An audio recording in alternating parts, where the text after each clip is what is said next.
Hey, I'm Linda Ugelow, and welcome to the Delight in the Limelight podcast. I'm here to help make speaking and self expression more comfortable and delightful. I'm author of the book Delight in the Limelight and creator of the Delight in the Limelight School of Self Expression. And if speaking is something that you're not as comfortable as you want, you're in the right place. And in fact, I have a free download for you called the Speaker Preparation Checklist, where you'll get 7 practices to get more focused, grounded, and energized before you speak. And today is a coaching episode with Gabe Marusca, who is born in Romania and host of the Authority in the Wild podcast. Gabe noticed that there are several places where he's not as comfortable speaking as he wants to be. One is with people who speak English as their native tongue. The second is in environments where he may not know people well, like networking or in conferences. And the third is speaking in front of large groups of people. As you listen in on this episode, you will see how we unpack the root causes and underlying beliefs behind his anxiety speaking, and how we also address the emotional charges and the fear of judgment. And you'll get to hear the tips, the practices, and the mindset shifts that I recommend so that he feels comfortable in all his limelight moments. Let's get into it. So welcome, Gabe Marusca, to the podcast. And I'm really excited to dive into some things that will help you clear away any speaking anxiety you have in some situation, and we'll get into it. So just for, to lay the groundwork, I was on Gabe's podcast. Gabe, you want to tell us a little bit about your podcast? Sure. Thank you, first of all, foremost, to have me here, Linda. I'm excited to see how you can help me with my speaking anxiety. And my podcast name is Authority in the Wild.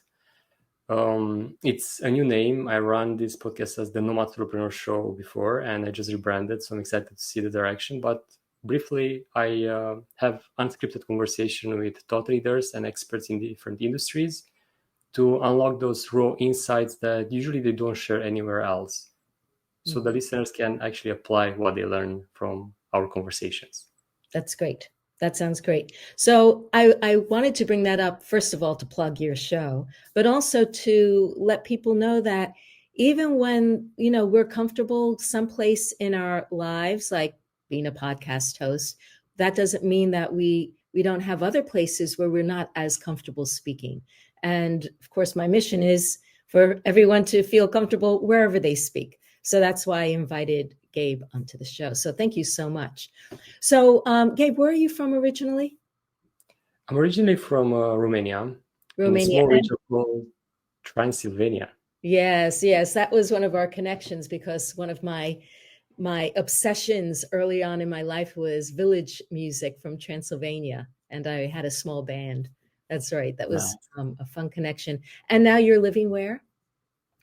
I'm currently in Bangkok, Thailand. I live in a nomadic lifestyle and staying a few months in one place. And this is my home for now for 1 more month. So let's figure out, what we're going to work on today.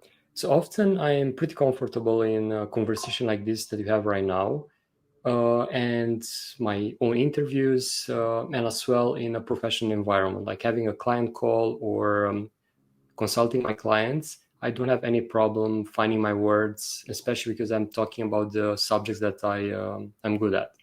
But every single time when I'm in a social environment in which, and especially if native English speakers are around, and I rather don't know them, so it's a new encounter, I struggle to find my words. I struggle to connect, and I'm usually getting myself isolated from the discussion and just listening, which is not a bad thing, but of course it's not allowing me to connect with those individuals, to network, because this often happen at networking events, conferences, or various scenarios when I met others that I haven't met before.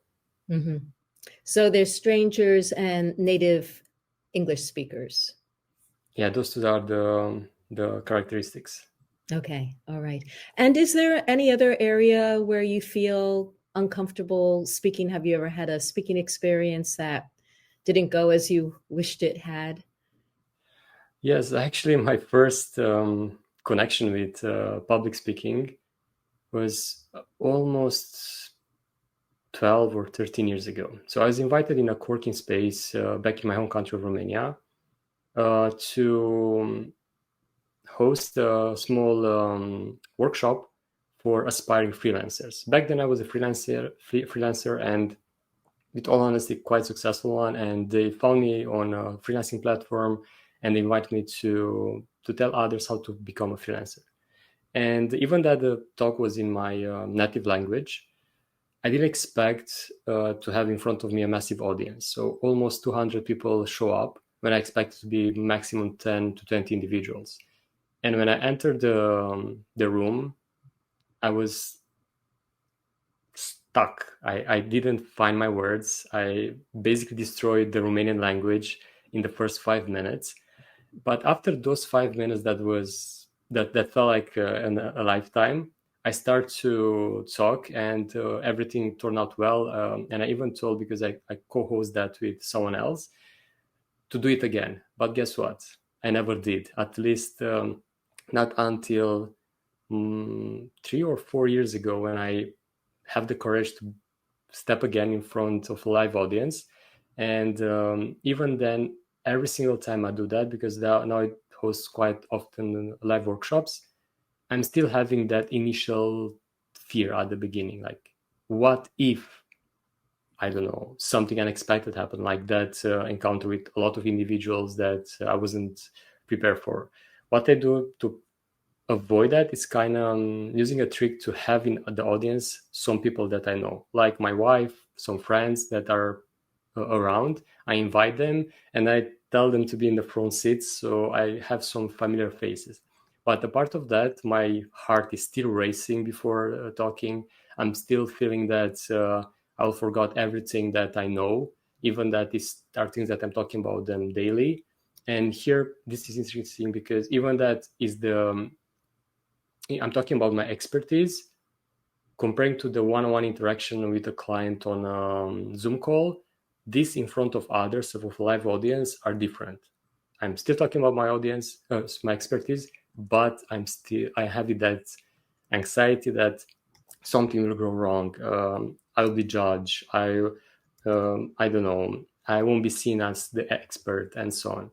So that's kind of a broad context, I know, but to have all the assets to work with. Mm-hmm. That's great. That's really, really helpful. Okay, so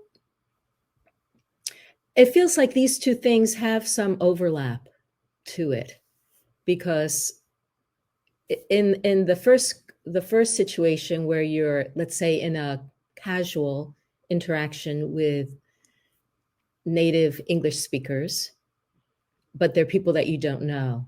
And in this speaking environment, it's also has people that you don't know. And obviously, in Romania, that was your Romanian language, so that was different. But it still may be something about being around people that you don't know. And but let's dig into this a little bit. So I'm wondering, especially because these are like peers that you're speaking to, if you have any experience in peer groups at school, or siblings or friend groups that might contain any. Actually, yes. So briefly, I was the geek in any classroom that I was part of, and I wasn't the type of person that was doing sports or I don't know, having an athletic body or anything like that. So I was always marginalized by my peers, and the things like the bullying that happened after that, when it comes to, oh, you're the guy that always learning, or you're not good at football, you're not good at the other sports, and so on. So I never made it to the class or school team until high school, when I discovered basketball, and I think the only sport that I have a talent at. But until then, I was always marginalized and kind of rejected from the group. And the only comfortable environment was in the classroom, especially at math or IT or anything else that helped me express myself and be confident in myself. But all the other aspects and life type situation, I wasn't confident enough to show off, because I knew that I'm not good at sport. I'm not good at that, and I was afraid to make a stance or do anything about it. So I think that might be the beginning, probably. Right. I think that likely sounds like it. There may be other things. Did you feel that way at home at all, or at home was it felt supportive and So like half, I would say. Like for example, the family inside of my family, my mom, my grandma, were very supportive. But for example, my dad was very demanding, and even my mom, when it comes to having good grades and stuff like that, it's, I think, also cultural thing, because in Romania back then, we're like, if you don't have good grades, you won't make it in life, and stuff like that. That is not real. And I think that's one aspect of it, like that can interfere with that, with acceptance, with being approved by the group, by society. yeah, and also getting your father's approval. Exactly, yeah. Okay. So were there any, like you mentioned bullying, were there any comments that were made to you that you remember? Apart from You're a geek, you're not good at stop, sports, stop learning all the time, stop learning all the time. yeah, things like that. But I don't truly remember the exact words were to in the past. And what about from your father? Is there any line that he used to say to you over and over? Let me think. Something like why others can have, and I think here's the connection, because why other can have good grades and also be good at sports, and that finally backfires somewhat, and unfortunately on my brother, because I have a younger brother, because he was really good at sports but not that good in school. And when I arrived in high school and I discovered basketball and I was good at it, my teachers, unfortunately, that were common teachers because we were in the same high school, told my brother, like, why your brother is good at sports and in school at learning as well, but you're just good at sports. So this type of comparison, I think it's one of the things, I don't remember exactly the words, but yeah, it's one of the things that often leave a mark, unfortunately. And how did that impact your relationship with your brother, or your feelings for your brother? He had this repulsion, like of course he blamed myself instead of blaming the teachers that were doing completely wrong what they did, and had a rough period at some point. But our relationship got really strong after we went to university in a different city, and we basically away from our family and took our life in our own hand. And at that point in time, our relationship got stronger, and kind of all the nonsense in the past are still present sometimes, especially when we see each other for after a long time and we spend more than 1 week together, because the little differences between us is like, two brothers living together more than 1 week, it's not a good idea. Okay. All right. Great. Okay. That's really, really helpful. That's another helpful piece, because there's also probably an element of not wanting to outshine your brother, or not wanting to lose the relationship that you have with him, to that when you're put in the center of attention. That's a good point. I never thought about that. Yeah. I know. It's like so many things can influence us that we don't even recognize that make a difference. Okay, so we're going to do some emotional freedom technique, some tapping. Have you ever done this before, Gabe? Not sure if the things that I'm doing or done in the past are called It's tapping. when you tap and you make statements. No, I haven't. Okay. So in this process, we're tapping on different meridian points and making statements, starting with where the things that you just started to tell me about. And I'm going to just get into them a little bit, try to contact the emotional level of it. And then we're going to look at how we can rearrange those feelings and those thoughts, those memories inside us so that they're no longer kind of active or hanging on to us in the same way, but they're loosened up and we can release them. Perfect. Okay. All right, let's try it out. So even though I was made fun of by the other kids at school, and what you're going to do is you're going to do what I do. We're going to start here, and you're going to just repeat what I say. Even though the kids at school bullied me. Even though the kid at school bullied me. They said, you're not good at sports. They said I'm not good at sports. They said, stop studying so much.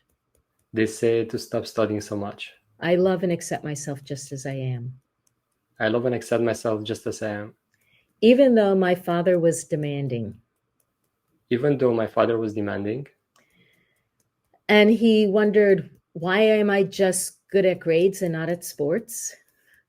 And he was just wondering why I'm good at grades and not as good at sports. I love and accept myself just as I am. I love and accept myself just as I am.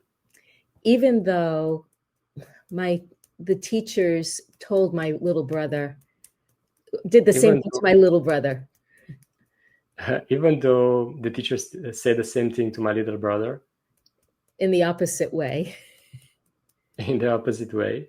I love and accept myself just as I am. I love and accept myself just as I am. Okay, so now we're going to tap, maybe just with one hand. And if your arm gets tired, just switch to the other. We're going to tap on the inside of the eyebrow. I was the geek. I was the geek. On the side of the eye. I was really comfortable in my science classes. I was really comfortable in my science classes. Under the eye, but not at all good at sports.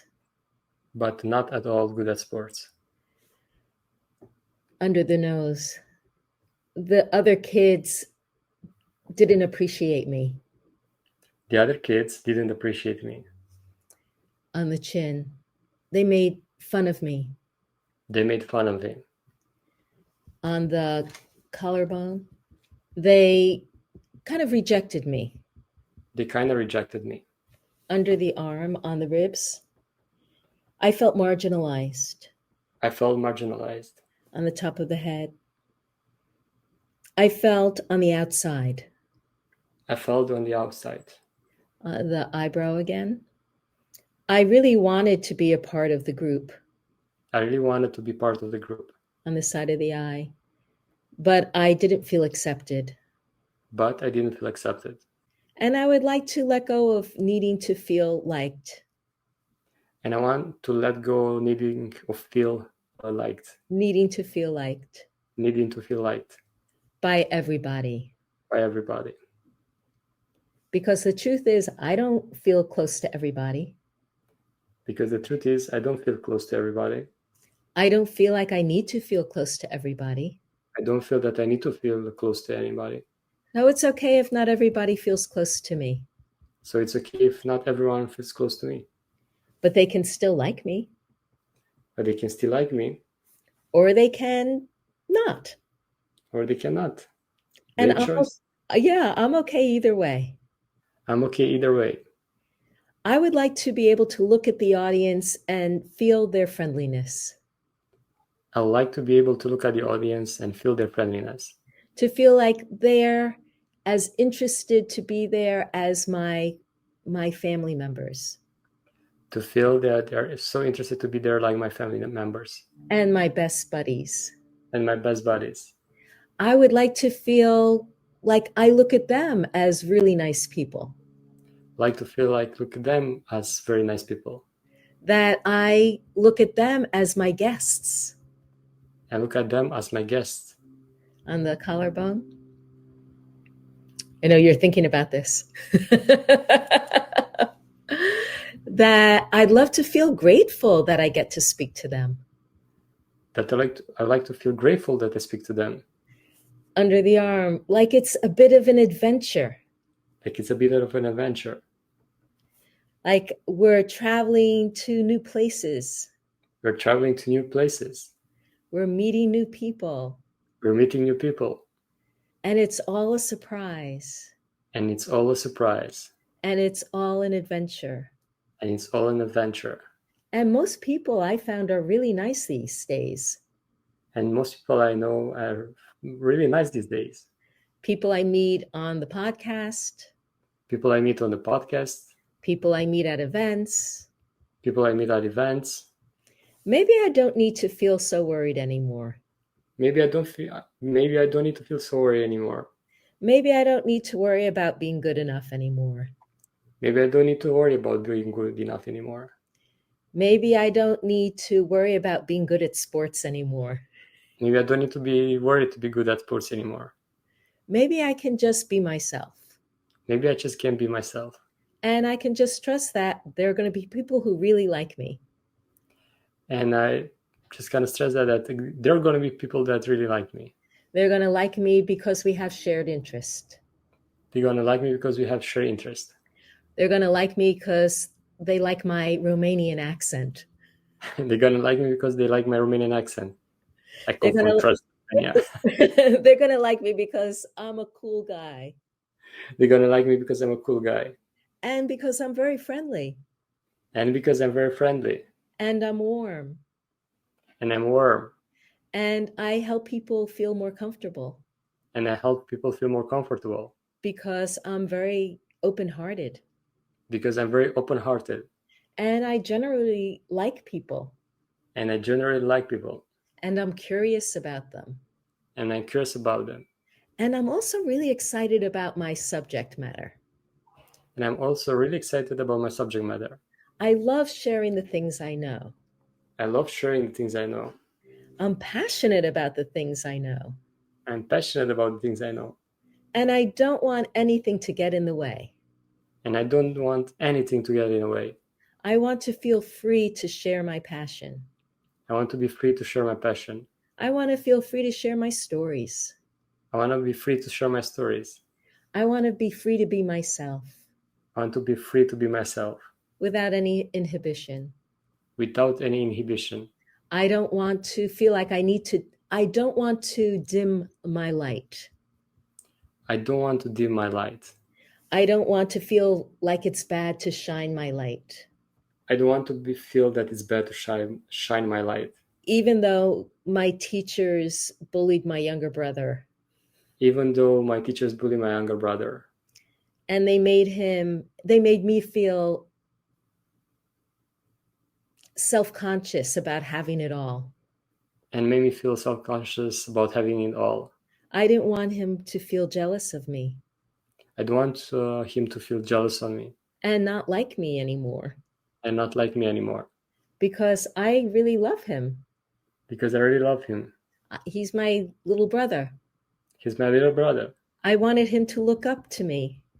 I wanted him to look up to me. With love. With love. Not jealousy. Not jealousy. It got me angry that the teachers said that to him.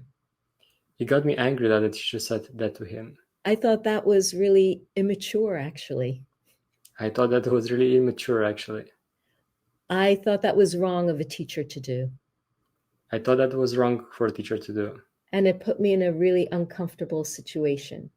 And it put me in a really uncomfortable situation. It made me feel bad about having so many things going my way. It made me feel bad for having so many things going in my way. For being good in school and being good at sports. For being good at school and being good at sports. But I want to feel proud. But I want to feel proud. I want to feel excited about myself. I want to feel excited about myself. And I don't want to feel worried that someone else is going to feel less. And I don't want to feel worried about someone else feeling the same, Less. less. I don't want to feel worried about my brother feeling less. I don't want to be worried about my brother feeling less. Because he's a wonderful person. Because he's a wonderful person. And we're all lucky to have our lives. And we are all lucky to have our own lives. And to be who we are. And to be who you are. I don't want to hold myself back anymore. I don't want to hold myself back anymore. I want to feel comfortable wherever I speak. I want to be comfortable wherever I speak. I want to feel proud of my English. I want to be proud of my English. Because I'm proud that I can speak English. Because I'm proud that I can speak English. And it's fun to be able to communicate in another language. And it's fun to be able to communicate in another language. And it's fun that so many people speak English. And it's fun that so many people speak English. And I think my accent distinguishes me. And I think my accent distinguishes me. It's a Romanian English accent. It's a Romanian English accent. And I'm proud of that. And I'm proud of that. And I'm going to trust that people enjoy my accent.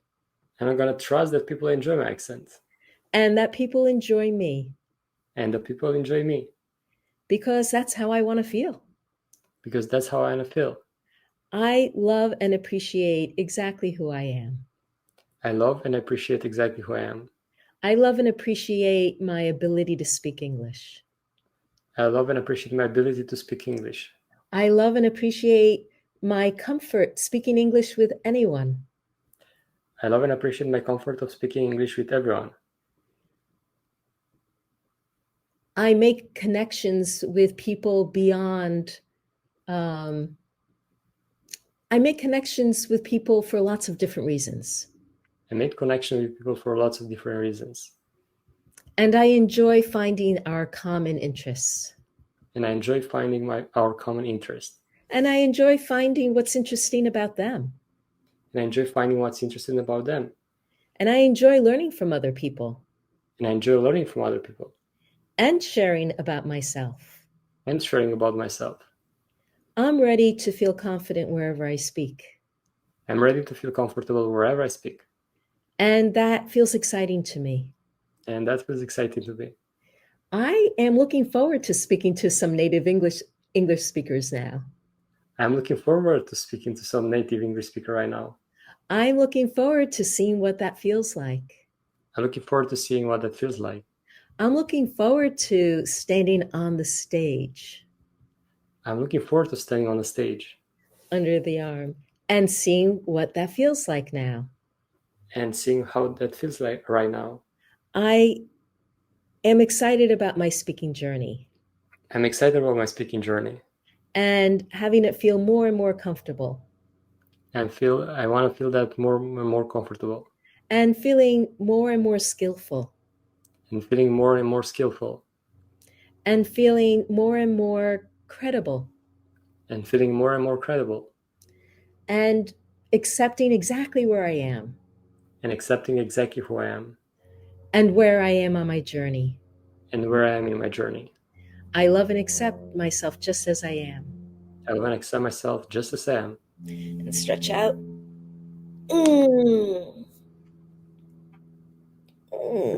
How does that feel, Gabe? Good. Thank you so much, Linda. What came up for you? What do you have any takeaways from that? Yes, like I just believe there are all these emotions and all these things are just some limiting beliefs and some negative emotions that they don't control us. They are just there, and we can replace them with everything we want. Because at the end of the day, they don't make us. They are experiences that happens to us, but they are not something that will dictate our life or our behavior or our emotions. And we are in control at the end of the day. Yes. And I think what's helpful about this particular thing is this modality of EFT is that it allows us to acknowledge the emotional hold and release it and let it go. So we do feel free to redesign, to redictate how we want to live our lives.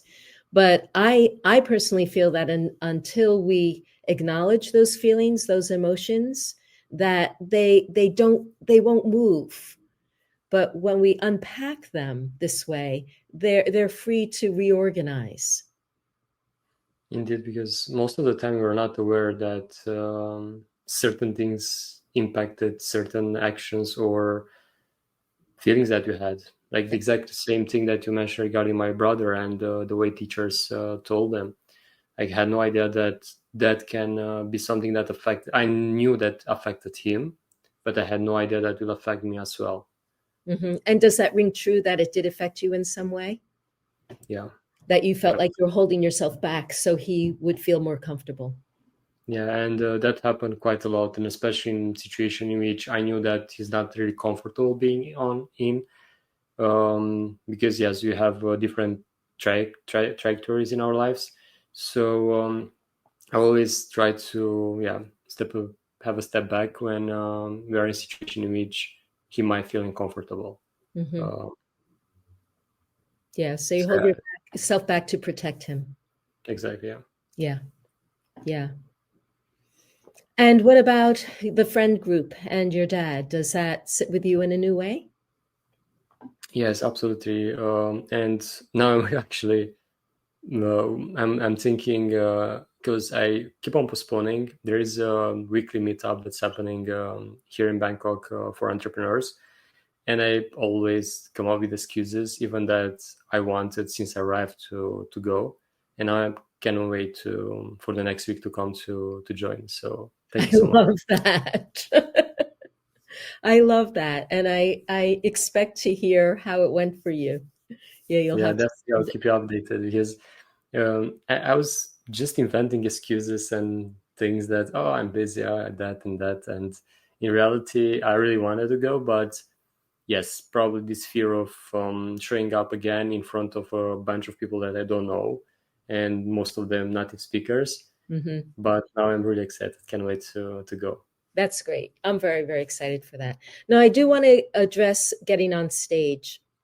So one of the things when you described to me that you expected 10, 20 people and then all these people came in, one of the things that I did, and this is something that I do to prepare myself to speak, is I kind of feel I build a feeling connection with the audience that feels like in alignment and feels open hearted.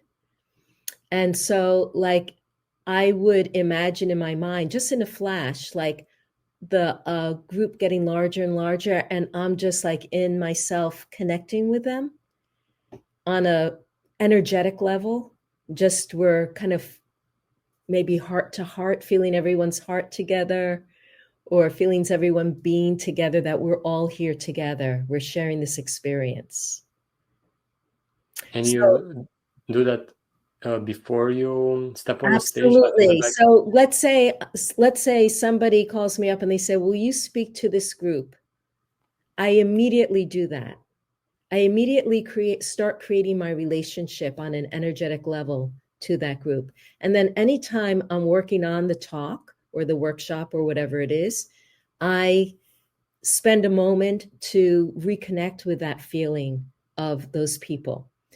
I think this comes back to when I was a performer with my Women's World Music Group, and we were always traveling, touring.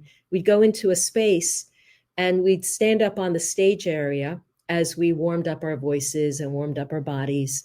And I would look around and I'd imagine it being filled up with people and just feeling my heart connection with them or feeling my energetic connection with them. And that way, when the people were actually there, I was already open to it. nice. So you can think of this as a mental rehearsal. It's part of mental rehearsal or energy rehearsal of being in the place. But when you think about getting on stage next time, I want you to play with this idea of mental rehearsal, and you can download my free mental rehearsals or create your own. But you want to imagine like how you want to feel like beforehand, like while you're waiting to go on stage or the day before. So it's not just like what you're doing up there, but how you're experiencing yourself in the entire context.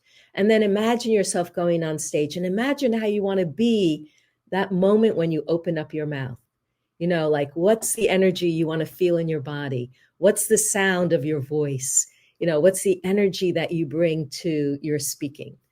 And so it's not, of course, we want to practice what we want to say, but this is not about what we want to say, but more how we feel and how we say it and the energy that we bring. Because a lot of times what you describe that, oh, yeah, after 5 minutes, I felt fine. You want to be able to take that feeling and implant that at the very beginning of the talk. Yeah, And especially because that's the most important. Yes. Well, not just that it's the most important, but yes, it's the first impression, but it's your first impression, your first experience, and you want to start in the flow.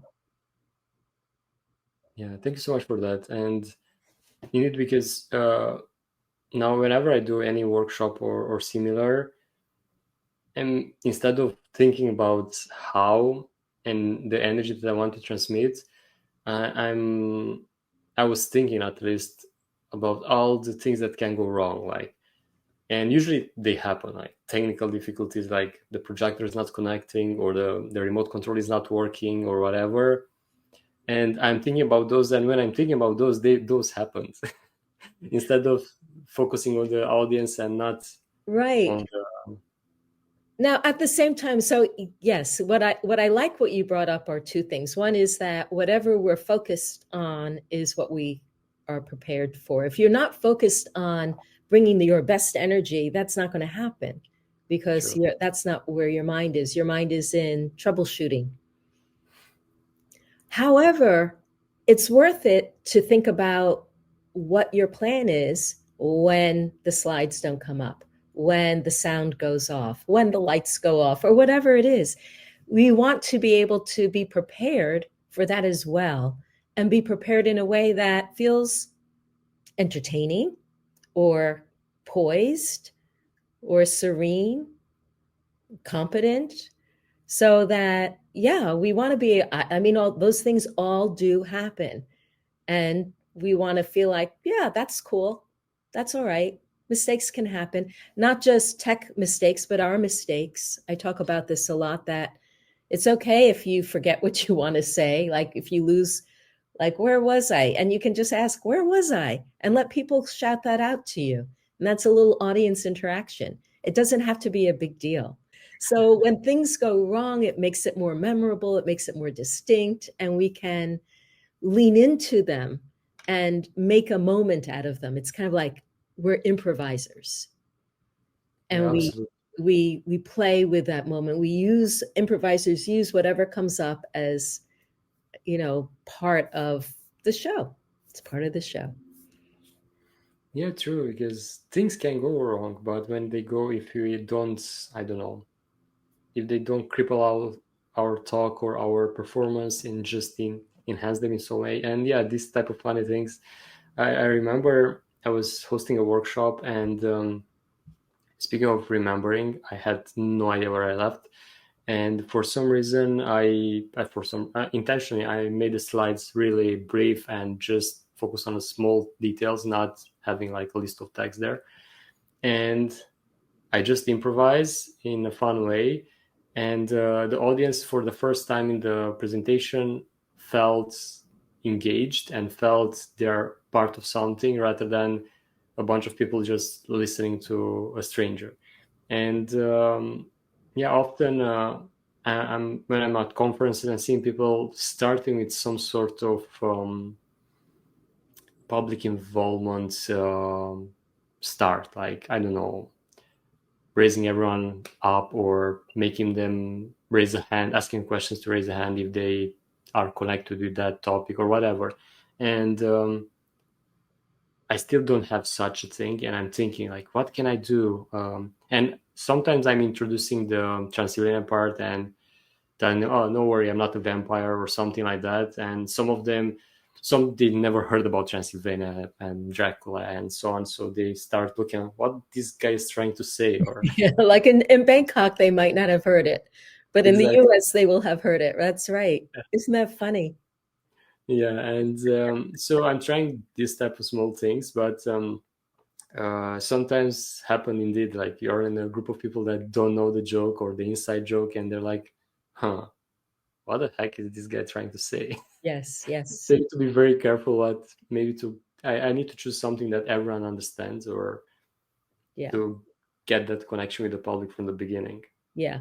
And these are things, these are skills that we grow as we go along. So it's important to remember that we're not going to have everything all together all at once. And I don't even know if I mean, there may be such a thing, because if you do a keynote can become like a performance that you polish over time, and then it becomes like a well rehearsed performance piece. But most of the speaking we do is not going to be in that category, and we want, at least I like to have some element of spontaneity in it that allows it to be fresh and new, depending on the situation, of course, but that we're always going to be growing in skills. And it may be that we get the script down, like you want to have like an opening that brings people in. Maybe the next thing you work on is taking up more space with your voice, because you know that there's a way that you've been holding yourself back because of language. Maybe you explore that more. You explore how you can be more dynamic, or take up more volume to fill the space. And then maybe another time you are working on, how you move your body around the stage. So everything is, you can keep building. And I think that's one of the things that's really fun about, we are communicators, and we're always learning what it means to be more ourselves, to be clearer, to be more engaging and dynamic, so that people understand and they get what we talk about more and more. And it's fun to grow. It feels good to grow. And I think that this is a place, as entrepreneurs and online entrepreneurs, where you have visibility online, that we can keep on expanding, and it's very satisfying. I'm excited to hear, get your update. Absolutely. Thank you so much, Linda, for having me and for sharing this with me.